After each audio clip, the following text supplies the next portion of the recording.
네, 기도하겠습니다. 하나님 감사합니다. 오늘 목요일 아침입니다. 오늘도 욥기서를 공부하면서 은혜 받게 하옵소서. 예수님 이름으로 기도합니다. 아멘. 네, 오늘 하나님 말씀은 욥기서 42장 1절에서 6절, 드디어 마지막 장까지 왔습니다. 욥이 여호와께 대답하여 이르되 주께서 못 하실 일이 없사오며 무슨 계획이든지 못 이루실 것이 없는 줄 아오니 무지한 말로 이치를 가리는 자가 누구이까? 나는 깨닫지도 못한 일을 말하였고 스스로 알 수도 없고 헤아리기도 어려운 일을 말하였나이다. 내가 말하겠사오니 주는 들으시고 내가 주께 묻겠사오니 주여 내게 알게 하옵소서. 내가 주께 대하여 귀로 듣기만 하였사오나 이제는 눈으로 주를 비움나이다. 그러므로 내가 스스로 거두어드리고 티끌과 제 가운데서 회개하나이다. 아멘. 예, 42장까지 왔습니다. 참 길고 그리고 한참 시간이 걸렸습니다. 참 힘들었죠. 엘리바스, 빌닷, 소발, 그리고 욥, 이후에 엘리후, 5명의 인물이 등장해서 나름대로 철학적 사변 혹은 신정론, 하나님에 대하여 이런 것들을 가지고 서로 밀고 당기고 공박하고 방어하는 그런 형국이었습니다. 근데 이제 하나님께서 나타나셔서 한 2장에 걸쳐 욥의 어리석음을 지적하시고 자연세계 삼라만상을 다시는 하나님께서 어찌 인간을 하나님의 뜻과 섭리, 주권 가운데 인도하지 않겠느냐, 이렇게 말씀하자 욥이 드디어 무릎을 꿇고 회개하며 겸손해지는 모습을 볼 수가 있죠. 어쩌면 이 욥기서의 그 실제 내용, 유대인들의 하나님에 대한 신앙관이기도 하고요. 그래서 오늘 우리 기독교가 그대로 받아들이죠. 이리 뜯어봐도 저리 뜯어봐도 하나님에 대해 정확하게 알 수 없는 것이 사실입니다. 그래서 변증론이 나왔고 변증학이 나왔고 여러 가지들이 나왔습니다.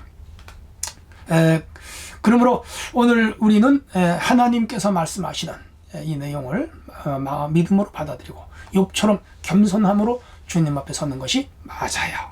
오늘 주님을 직접 만난 자의 온전한 회개와 변화, 그런 주제인데 1절을 보면 욥이 여호와께 대답하여 이르되 41장까지 하나님께서 한 2장에 걸쳐서 말씀하셨죠. 39장, 40장, 3장에 걸쳐 말씀하셨네요. 특별히 어제는 악어에 대해서 리웨단이라고 하죠. 그 힘세고 큰 동물까지도 하나님이 제어하시고 다스리신다. 이런 말씀들 할 때 욥이 드디어 입을 열었습니다. 2절, 주께서 못하실 일이 없사오며 전지전능 무소불능이죠. 무슨 계획이든지 못 이루실 것이 없는 줄 압니다. 경륜, 계획, 경영, 그렇죠. 모든 것을 작정, 예정, 경륜, 경영 속에 이루어 가시는 분이죠. 무지한 말로 이치를 가른 자가 누구냐? 나는 깨닫지도 못한 일을 말하였고 스스로 알 수도 없고 헤아리기도 어려운 일을 말했습니다. 자기는 나름대로 지식이 있고 언변이 있고 능력이 있고 사물을 통달했다고 생각했는데 하나님 말씀을 듣고 보니까 너무 어리석었다, 무지했다, 깨닫지 못한 말을 했다, 알 수 없는 말을 했다, 헤아리기 어려운 말을 했다, 횡설수설했다는 것이죠. 맞아요. 우리가 하나님 앞에 갖가지 항변을 하지만 하나님께서 볼 때는 말도 안 되는 말을 우리들이 짓거릴 때가 많이 있습니다. 겸손해야 돼요. 여러분, 어린 아기가 막 뭐라고 말을 하는데 어른이 들으면 우습잖아요. 말도 안 되는 소리를 한다고 그러잖아요. 똑같은 거예요. 하나님 앞에 인간은 바로 그런 겁니다. 4절, 내가 말하겠사오니 주는 들으시고 내가 주께 묻겠사오니 알게 하오. 이 겸손해졌잖아요. 전에는 자기가 다 아는 것처럼 말하는데 이제 자기가 겸손히 듣겠습니다, 묻겠습니다, 알려주세요. 맞아요. 그게 신앙입니다. 내가 주께 대하여 귀로 듣기만 하였는데 이제는 눈으로 비웁니다. 오늘날 신앙인도 그래요. 설교 엄청 듣잖아요. 그야말로 여러분 매일 아침 듣잖아요. 지금 욥기 공부하잖아요. 수요일 듣지요, 금요일 듣지요, 주일날도 1부, 2부, 3부, 4부. 아이고, 또 유튜브로 보지요, TV로 보지요, 인터넷에서 보죠. 수업이 듣죠. 근데 듣는 건 물론 중요해요. 듣는 걸로 끝나면 안 됩니다. 눈으로 봐야 돼요. 눈으로 보고 손으로 만지고 직접 체험. 신앙은 체험입니다. 해서 헛셀 포드라는 분은, 목사님은 구원은 체험이다, 일리가 있어요. 엘리야도 체험, 모세도 체험, 다윗도 체험, 사무엘도 체험, 이사야도 체험, 이레미야도 체험, 다니엘도 체험이잖아요. 하나님이 직접 나도 체험했죠. 그러니까 목사가 됐겠죠. 사랑하는 성도 여러분, 이제는 체험해야 돼요. 그리고 이제 스스로 자기의 주장을 거두어들이고 제 가운데, 티끌 가운데 회개하겠습니다. 이런 자세로 나가는 것이 맞아요. 해설을 조금 읽어드릴게요. 하나님은 못하실 이유 없고 원하는 바를 모두 이루시는 분이죠. 두 차례에 걸친 하나님의 발언은 욥을 변화시켰어요. 욥은 하나님의 말씀을 듣고 나서 권위를 확실히 인정해요. 무지한 말로 이치를 가는 자가 누구냐? 3절에 하나님의 말씀 38장 3절을 인용한 거지요. 욥은 스스로 알 수도 없고 헤아리기도 어려운 일을 말했다. 자기 어리석음을 고백하는 거죠. 그는 더 말하지 않겠다고 이제 40장 5절에 첫 번째 답변이었는데 바꾸어 자신이 말할 때 들으시고 자신이 묻는 말에 주님이 답해 주시기를 바랍니다. 그렇게 솔직하게 주님 앞에 접근하고 있습니다.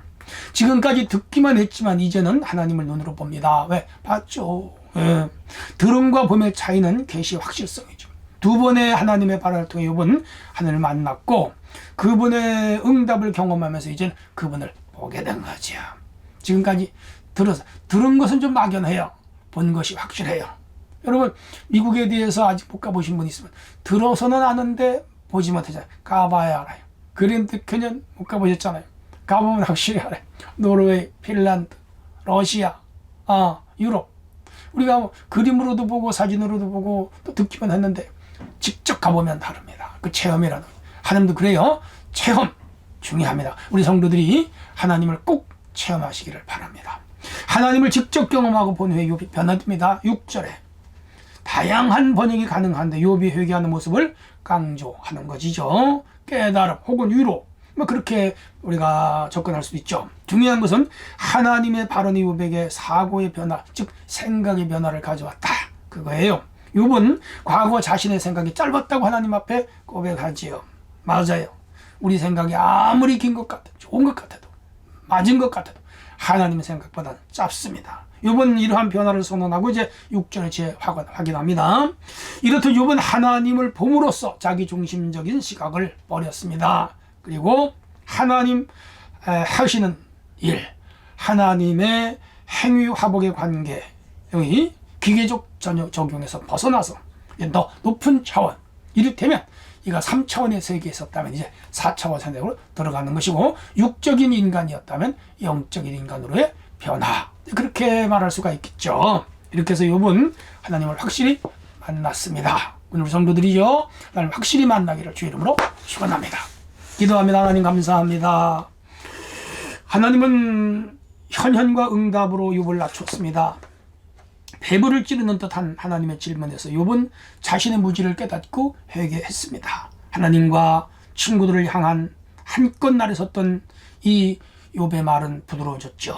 욥은 더는 하나님께 해명을 요구하지 않습니다. 오히려 자신의 모든 말을 거두어드리고 티끌과 잿더미 위에 회개합니다 라고 고백합니다. 하나님 앞에 우리가 해야 할 말은 나는 죄인입니다. 은혜를 내려주세요. 이렇게 하는 것이 옳은 줄 아오니 주여 저희들 긍휼히 여기시고 오직 은혜 안에 있게 하옵소서. 예수님 이름으로 기도합니다. 아멘.